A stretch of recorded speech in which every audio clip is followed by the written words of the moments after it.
When the day of Pentecost had fully come, they were in one mind and one accord. Why were they there? They were there because the world Jewish people were bringing their offering.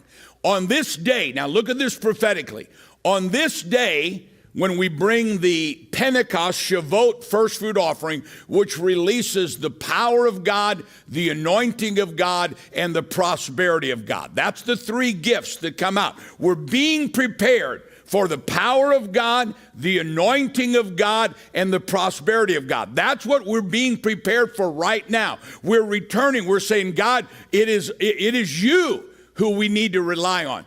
On that day, they would lift up 2 loaves. Now, I'm going to get into this as the week goes on. Why 2 loaves? It is symbolic. The 2 loaves is Jews and Gentiles, Judaism and the church. On the day of Shavuot, 50 days after Passover, Judaism was born.